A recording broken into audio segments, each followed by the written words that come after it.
try to cover it up in about 10 minutes, and then we'll see how can you program it to Spring. So my name is Kailash. That's my full name. You can find me in LinkedIn. Don't use Twitter much. I'm a technical architect with Pivotal. I've been around with Spring for some time, and I have decent experience with the Hadoop too. I have been working for one of the airline in the Middle East. I recently came to Singapore. So without any further ado, let's get into the subject. So this is our agenda. So first 10 to 15 minutes, depends on the number of questions. We'll try to understand the HDFS, map reduce the basic concepts, and then we'll get into the configuration.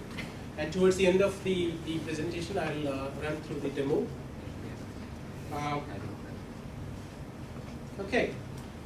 So before we start, do you know what Hadoop is? I mean, is there anyone in this who's already working on Hadoop? Okay. Okay. So 3 of them. Okay. So okay, then I think before getting into this slide, so Nick talked about the MongoDB and the JPA kind of scenarios. I think a lot of times the JPAs or the MongoDB, those kind of databases are good for the OLTP applications, which means the online transaction processing applications. But the case for Hadoop is more valid in OLAP applications. Do you understand what's the difference between the OLTP and OLAP? Yep. So the e-commerce systems or the ticket reservation system, Amazon, eBay, those kind of stuff are generally considered to be OLTP. So the business intelligence systems, like the reporting tools, those kind of stuff is generally considered falls under the category of analytical processing, online analytical processing. It's more to do with the data analysis, exploration, statistical analysis, those kind of stuff. So. So what have been happening is in this OLAP space, we have been using the relational databases like the default choice is Oracle database, those kind of databases to do the OLAP. So the difference here is in the OLTP, the data volume is generally less, relatively small, but when it comes to OLAP, the data volume is relatively high. That is, the data volume is generally in terabytes, petabytes, really big. And what happens is, if you try to load that data into conventional databases like Oracle, then you will start really feeling the stress. That is, there will be occasions where the query takes too long to run, or some queries doesn't respond. Some complex queries doesn't work at all. In such scenarios, that was actually one of the reasons why we actually looked up for other frameworks which can do this stuff. Like I have a large volume of data, really big volume of data, which my present database is not able to manage. Now I need to find a different way, an innovative way of processing that data the way I want.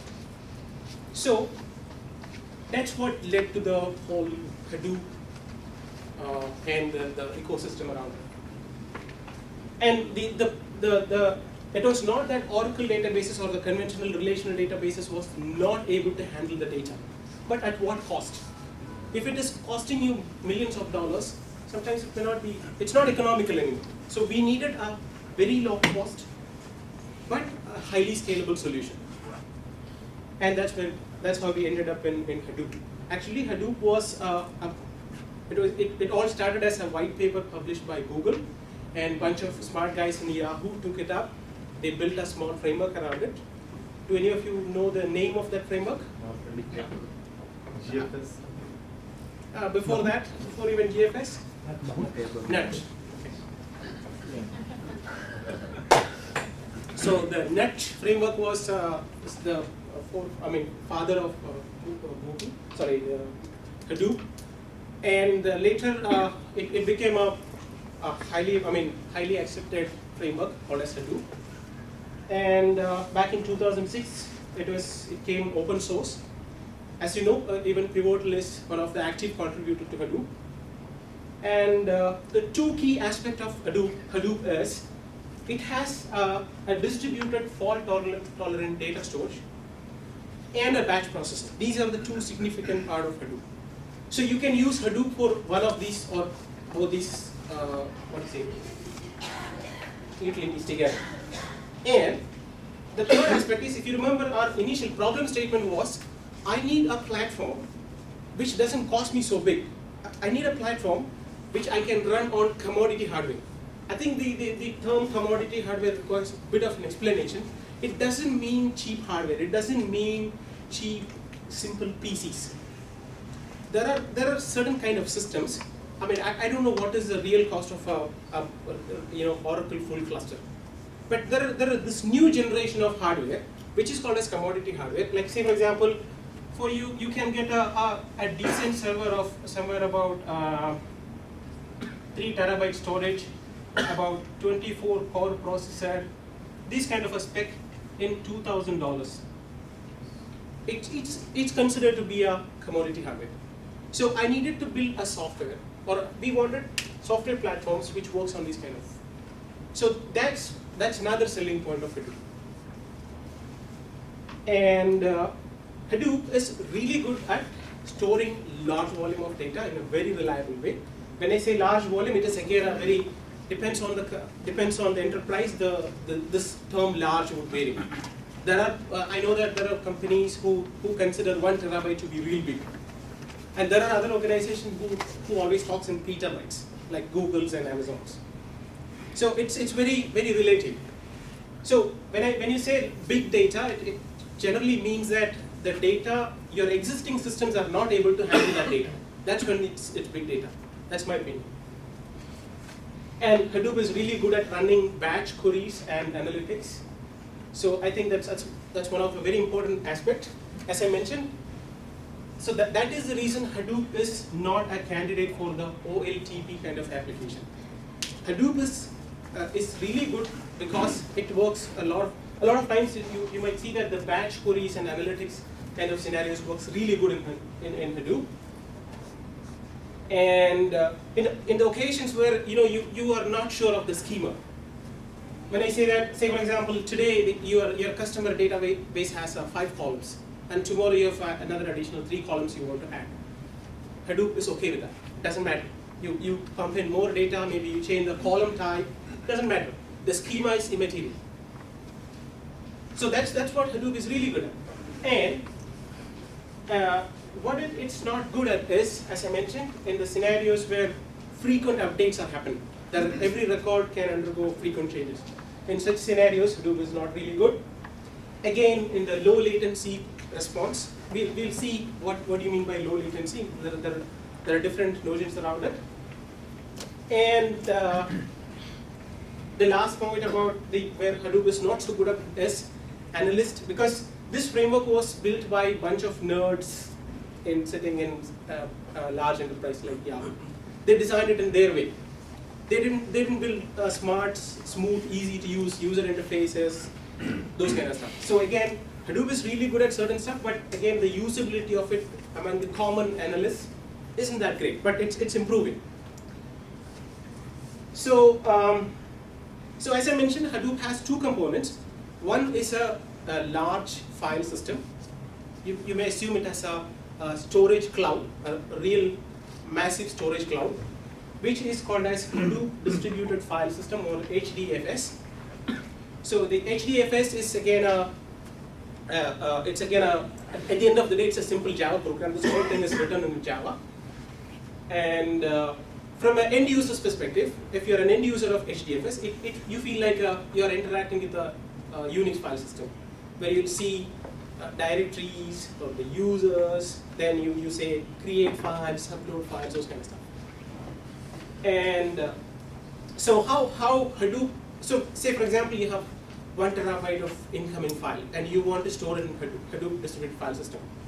So if you give the file to Hadoop distributed file system, it manages to split that file into 64 MB blocks. That's the minimum size of one block. The 1 terabyte of data will be split into 64 MB blocks. It can be 128 or 512. You can increase it, depends on it. And then store each of the block in each of the machine that's available in the cloud.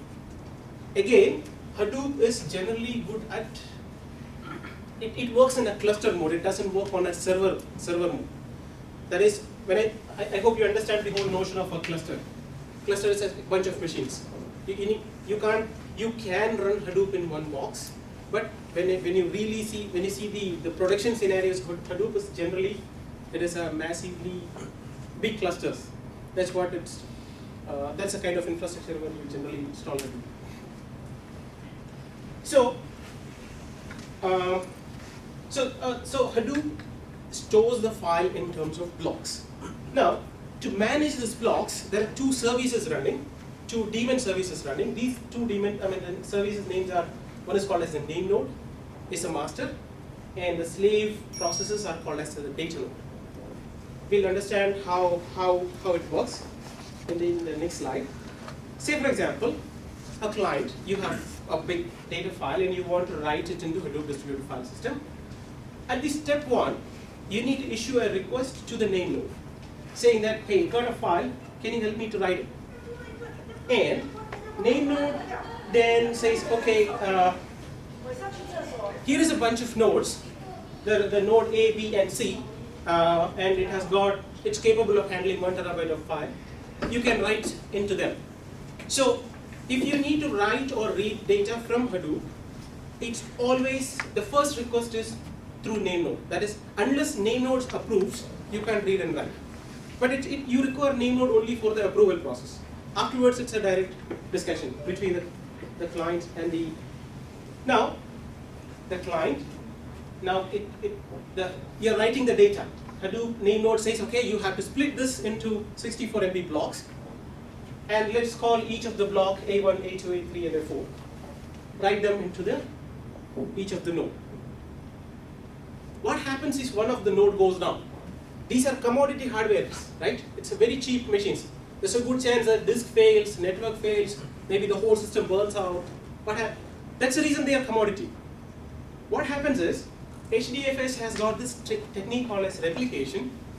As you can see in the earlier image, we stored the blocks, the block A1 in the node A, A2 here, likewise. It does a replication. By default, the replication factor is 3. This is something you can adjust, you can increase or decrease, depends on your scenarios. Now, as you can see, if you look at the node A, you can see the copies of the block A, A2, and A4. So, even if the node A goes down, your data is still safe. So, this is one of the very important aspects of Hadoop distributed file system, the replication factor. So, effectively, say for example, if you have 1 terabyte of data, you need to plan for at least 3 terabyte of actual storage. The reason is your basic replication factor is 3. So again, how do you compute the size of the data? Say for example, your source system is a database, and the database administrator says it's 1 terabyte. I don't quite agree, that's not 1 terabyte of data. Once you remove the indexes and all that stuff, the data size will come down significantly.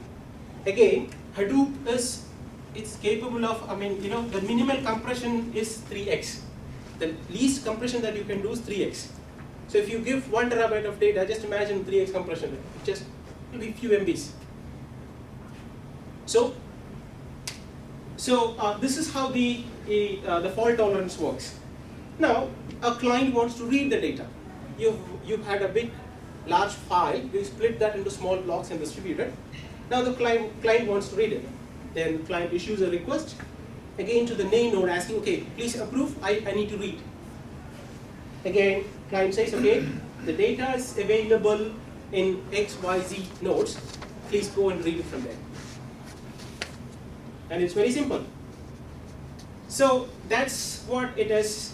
So the read is a sequential read. So as I mentioned, Hadoop distributed file system is built using Java. So the blocks that we talked about, these blocks need to be serialized and deserialized every time. So as you know, if Java wants to write something back to the disk, it always uses serialization. So if just imagine a 64 MB of blocks is undergoing in serialization and deserialization. This is where you see the latency.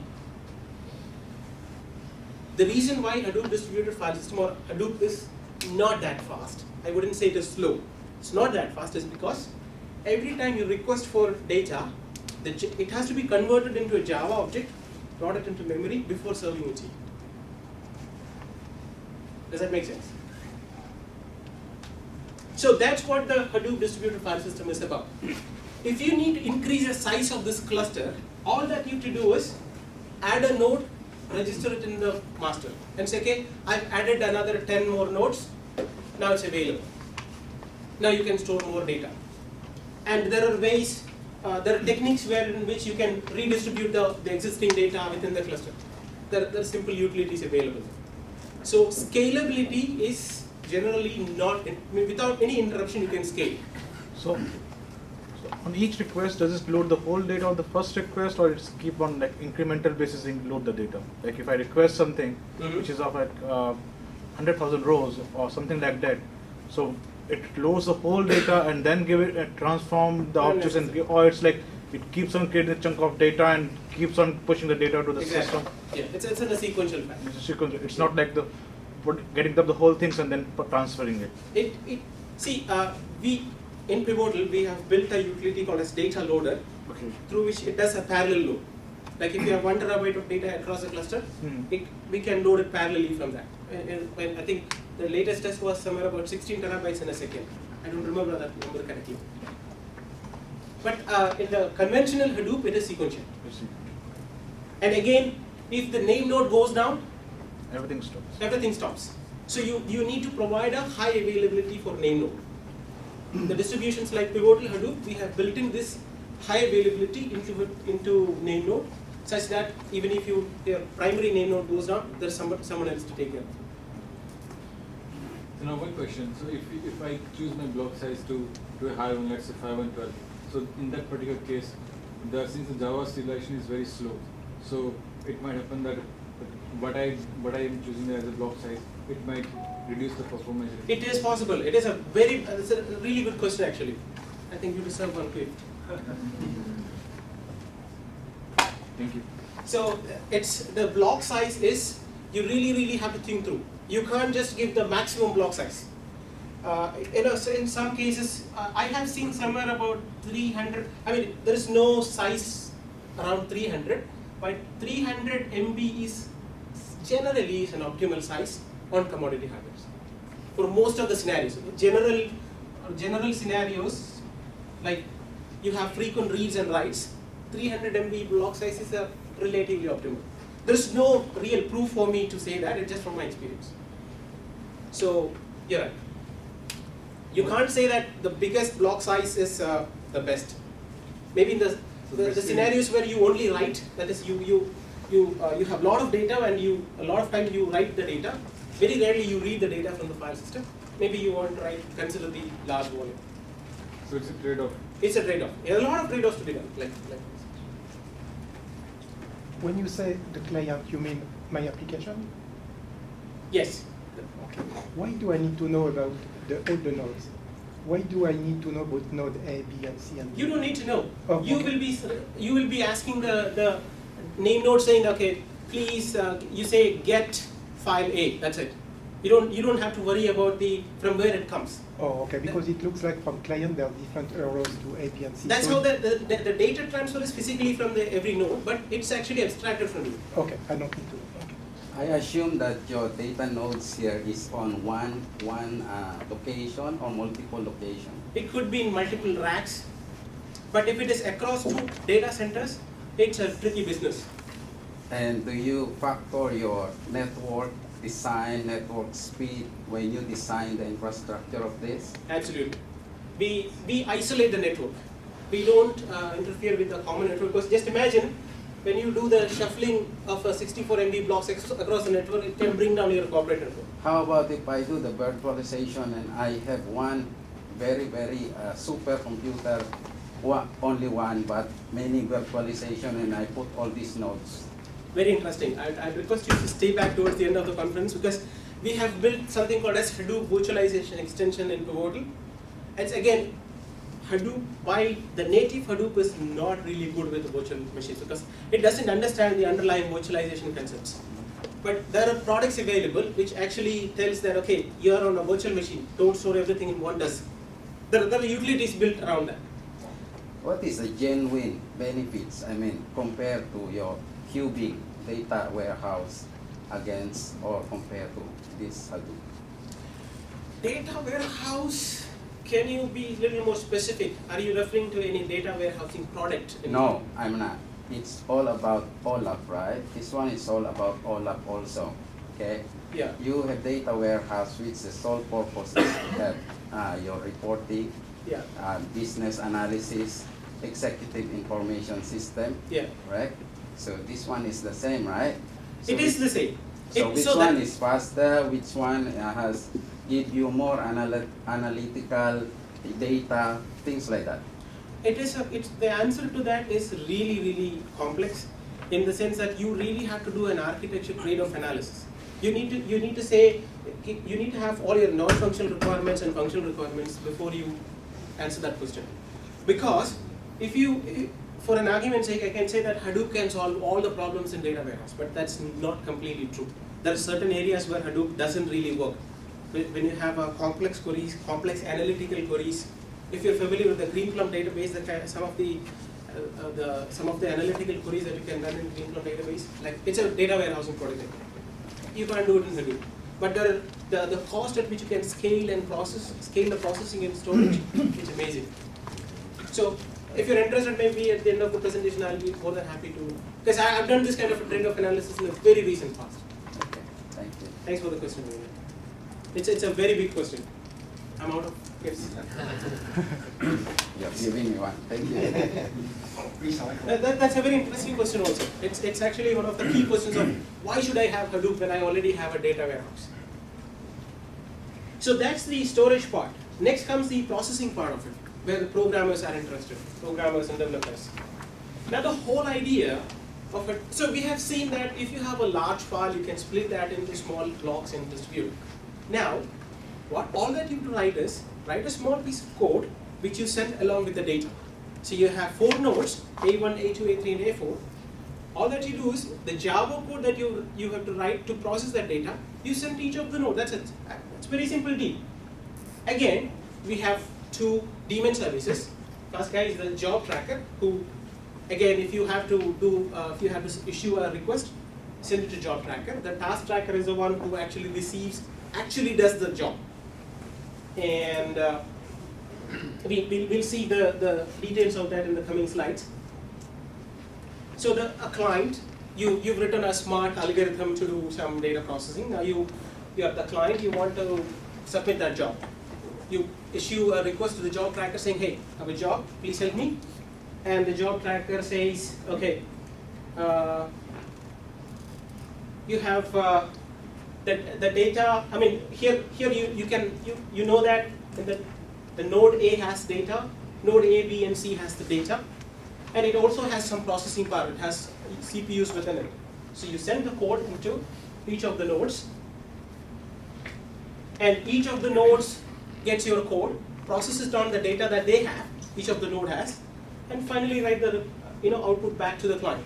Or if you want to know how is the progress, what is the progress of that, each of the job trackers will report, okay, I have processed 50% of the data. I'm processing 20% of the data. Likewise, you can get a sense of the processing speed from the cluster stability. So that's what the MapReduce, that's a 50,000 feet high view of a MapReduce. For programmers and designers, what MapReduce means is, there are 2 logical portions to it. The first portion is called as map phase. The second phase is called as the reduce phase. This is at a very design level phase. But if you really get into the system phase, you might find more. Let's take an example as the word count. Word count is the hello world in MapReduce. You don't write hello world here. It's word count. You know that because it's a distributed processing. So what I have to do is, I have a small file. I just need to find how many words are in that. So ideally speaking, all that you have to do is tokenize it find a count of the tokens. So if you were to program it from a MapReduce perspective, this is how you explain that problem. If you were to write a code for counting number of words in a file, you will have two pieces of code. First is the map, that is actually splits the line, make it into tokens, and the second phase is called as reduce, where you actually do the count. It does the example looks too simple, I know that, but I think that's the best way of explaining. This next image is going to make this whole thing very clear. So assume your file, the incoming file, had 3 lines of text in it. So in the first phase, when you store the file into Hadoop distributed file system, just let's assume that each of the line has gone to different node. This one is A1, this is in A2, and this is in A3. Now, this phase, I'm just talking from a very logical perspective. This phase is called a split, the input split. That is, you split the input according to some conventions. That pattern is something you can influence. You can change how you should split that. Whether you should use a new line character, you should use some particular character, or the length of a string, a lot of things. Then your map program runs. In the map program, what you mentioned is, you split my words into a word and a number 1. Let's, for now, don't worry about why that number 1 is always there. And it's a very cheap programming technique. Somebody has invented it, I have no idea why. So you can see it's again another important notion of Hadoop distributed file system and Hadoop is the whole business is in terms of key value pair.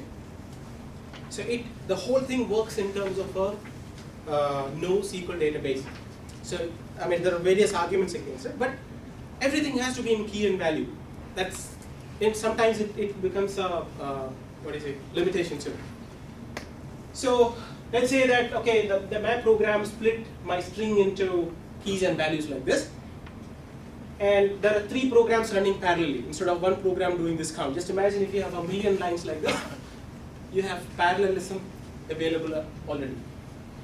And once the map is complete, the program gets into a phase called as shuffle, where as programmer and designer, you don't have much to do. It's an internal thing. It collects the results from everybody, that is from A1, A2, and A3, and it does a shuffle. So this shuffle is something, it's very internal to Hadoop. So when you undergo the program undergoes a shuffle, this is how the result would look like.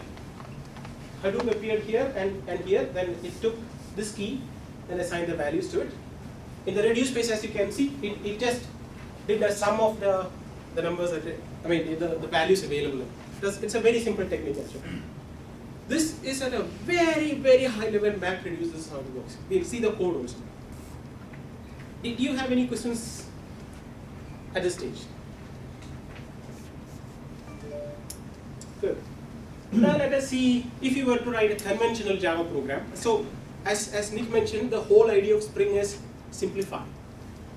We are here to simplify the you'll see how I'm going to simplify that. So as usual, you need to have a public class. You either extend or implement an interface. Then you need to have a method to be overwritten. Your actual logic is only this much. There's an incoming value. You need to tokenize it. Then write that token into Hadoop distributed file system. That was the very simple logic. I guess it's very straightforward. So as I mentioned, the Hadoop distributed file system operates in terms of keys and values. If you don't give the key, it makes a key and assigns to everything. And it's again hidden from you. So when I say context.write, what's actually happening is some data is being written into Hadoop file system at a conceptual level. Does that make sense? So all that I did is I had an incoming data line coming in, I split that into tokens and wrote back into the file system. Now, once this phase ends, as I mentioned in the earlier slide, there's a shuffle happens. That is collecting results from everybody, that is every node in the cluster. Once the collection completes, it calls the reduce. In the reduce phase, as usual, there's a class, you either need to extend the reducer interface, or there's a equivalent abstract class, and override a method. All that you do is, so when the reducer is invoked, it gets the result from map. So it is taken care internally. You don't have to worry about it. The Hadoop distributed, the Hadoop framework takes care of that. And then you go through each of the value, make a sum of it, again write back to file system. So that's very simple. So these are the two places where you get to write code. A lot of things internally has been taken care. Now comes the boilerplate. That is, you've written the mapper, you've written the reducer. Now you have to say that, okay, trigger it, run it. That's where this piece of code comes in. So this piece of code is called as the driver. The driver is nothing but this is where you trigger it. You say, okay, this is the program name, this is the mapper class, this is the reducer class, this is the input type, output type, blah, blah, blah. Finally you say, okay, run the job, and I would like to wait for the job to be completed. Please don't bug me out. So you need to write this piece of code almost all the time. And we will see when you do the same thing in Spring, how easy it is going to be. So that's what Hadoop is about. Now we'll see what you can do in Spring. So as you have seen, the whole programming, is the amount of boilerplate code that you keep on writing is really, really big. And a lot of times what happens is, if you are in the beginning, the early stages of Hadoop development, you might write few MapReduce code, you might use other utilities in Hadoop like Pig or maybe Hive. Eventually, you will have a bunch of scripts. When you say that, okay, I have written an algorithm in Hadoop, you might, generally in my experience, I've seen a lot of scripts, you need to call a lot of scripts in sequence to run the algorithm. That is, you'll have a lot of unmanageable scripts. This is something Spring is going to simplify for you. And again, the Spring, the existing projects like the Spring Data, the Spring Integration, you can still leverage them. We'll see how's that is being done. I'm going to skip this slide. So, in what all scenarios Spring, or in what all the scenarios which makes your life a lot simpler with Spring? When it comes to big data, these are the three really big, very high level building blocks of big data. First is the data ingestion, that is gather data from the sources. The reason why it is very important is because the incoming data is really big and it could be different. You might have data coming in from mainframe logs, maybe web server logs, from RDBMS, you would never know, maybe Facebook feeds.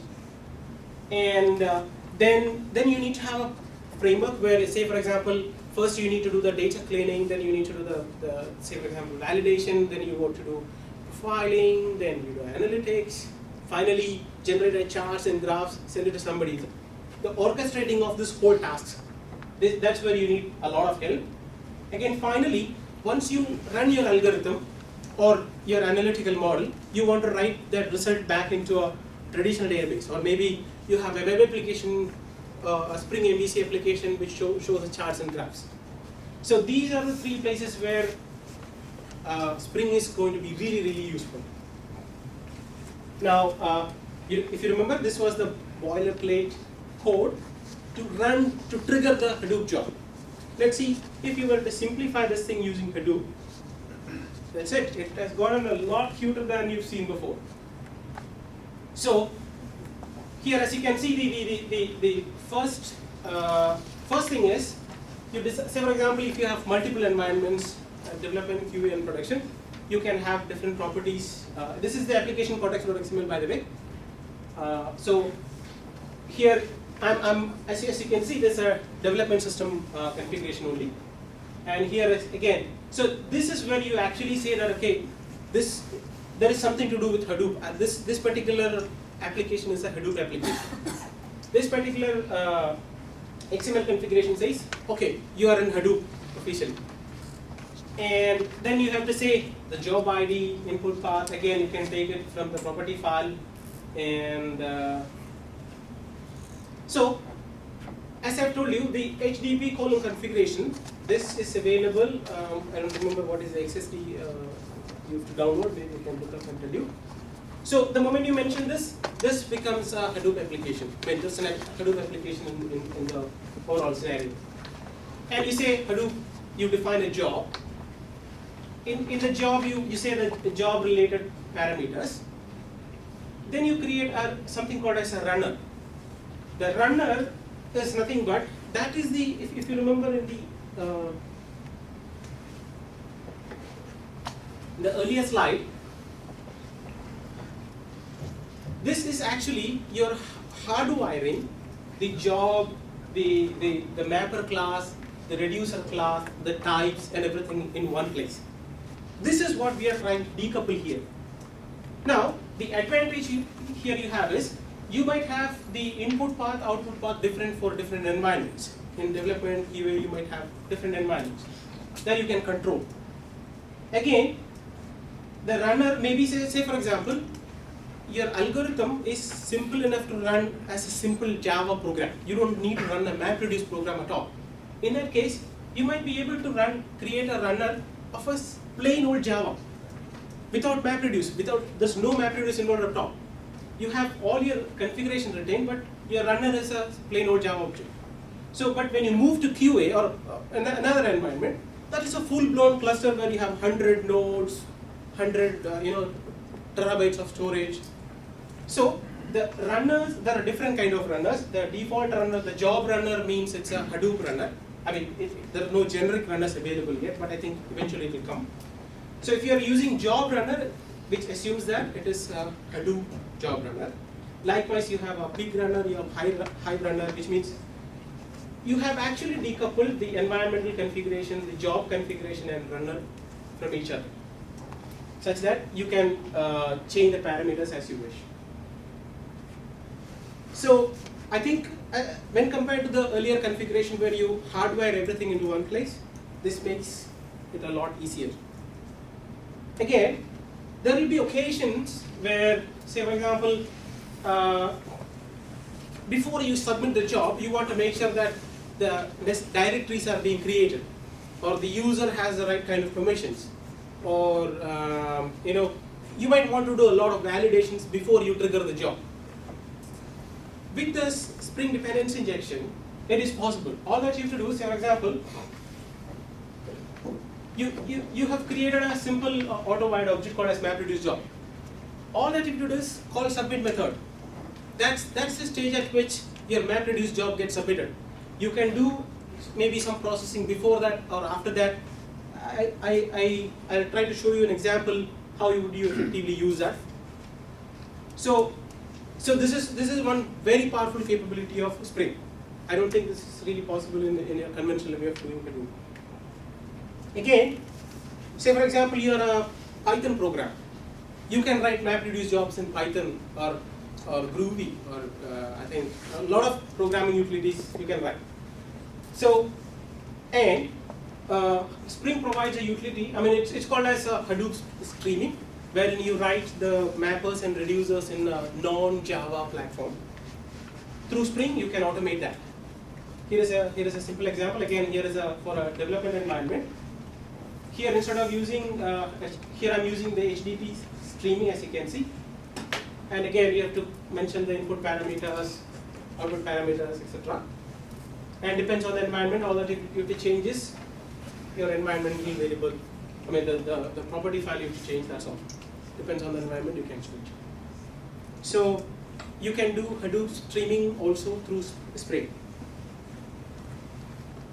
Yeah, here it explains how do you switch between the development environment and QA environments. Now, another interesting aspect of Hadoop distributed file system is, a lot of times you will have to go into the Hadoop distributed file system and change the file permission. Say for example, your incoming data is from a mainframe. Mainframe has a 1 terabyte of data. It pushes into Hadoop distributed file system. But you will have only, when the mainframe creates a file in the Hadoop file system, the size, the user who creates may not have the permission to run the job. In which case you might have to do a chmod 755 on that, which you have to do through command shell. You don't have to do that anymore.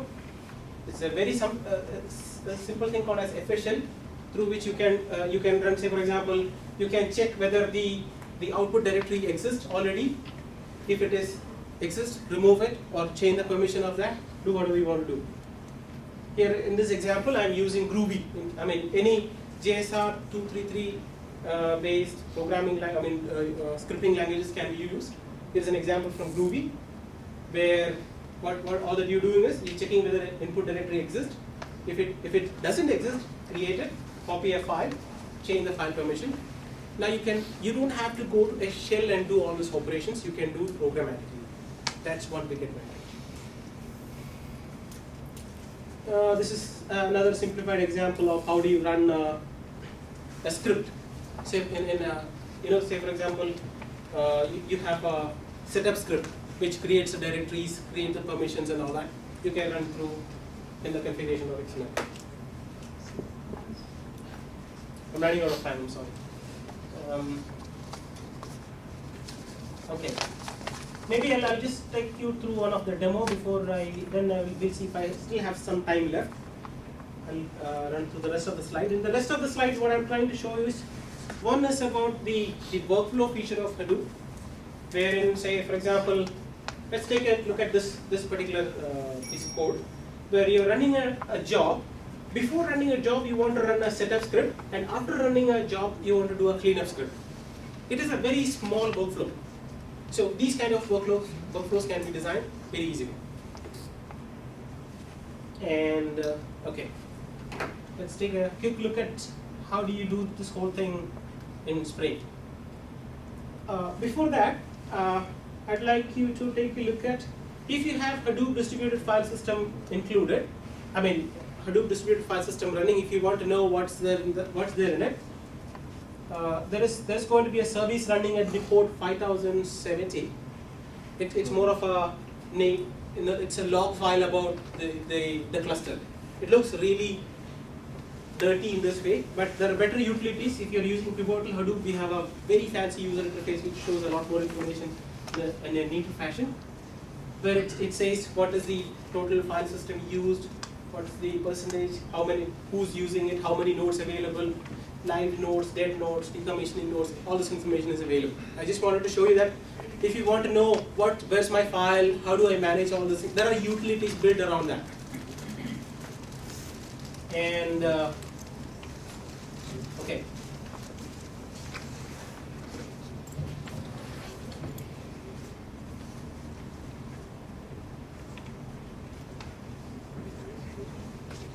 Okay, so as I mentioned, this is how the word count applications context XML would look like.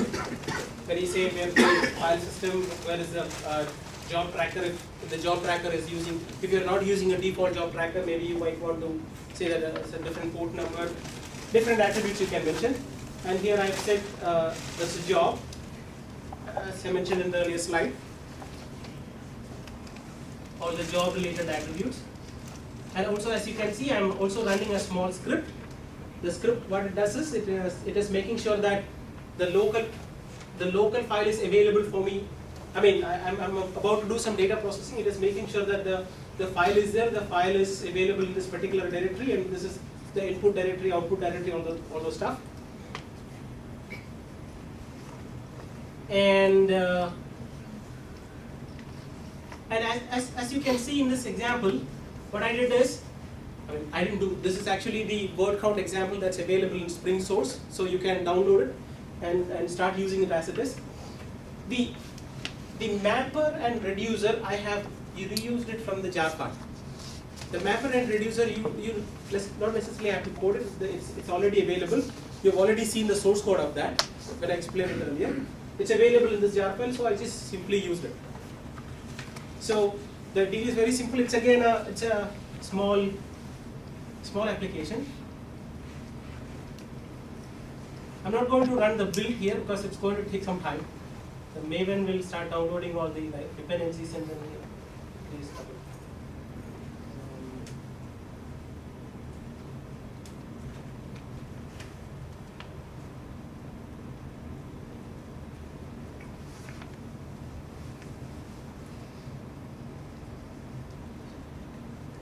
So I have, before starting the session, I did the build already. So if you are so interested in seeing the form file, I mean, sorry, it's too too complicated. Right? It doesn't fit in that. But maybe if you still have time after the presentation, I will take you through how the POM would look like. So I've already run the build, and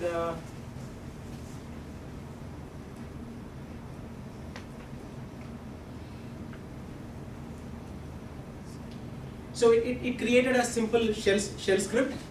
What it does is it finds out the mapper, reducer, and then it initializes them. And I mean, Maven takes care of building all that. So I have just fired a MapReduce program. This is so usual in it. There's going to be a lot of log outputs like this. It's not going to be, okay, you trigger the program is successful, complete. These are mandatory, I mean, necessary log files. It actually gives you a feeling about what's happening out there in the client, in the cluster. So, and at the end of the job, there'll be a one-liner saying that the job was successful. And this is actually, as you can see, the process is happening. It is at the, sorry, it's complete wrong. I'll just look up through the log file. As you can see, it gives a log status about at what phase the program is. There's a phase where the map is complete. As I mentioned, once the map completes, it does the shuffle and then triggers the reduce. And then the map reduce. In this phase, the map is complete, and then it triggers the reduce. So that's how you know that the map and reduce has been completed. So, and again, as I mentioned, if you are using pivotal Hadoop distribution, we have fantastic utilities built around it. This is a monitoring dashboard utility where you get to see the recently triggered jobs, what's the status, how much time it took, where the data came from, how many nodes were there. So there are these kind of utilities available for you to monitor, manage the jobs. So I think we are already out of time, but okay, yeah. So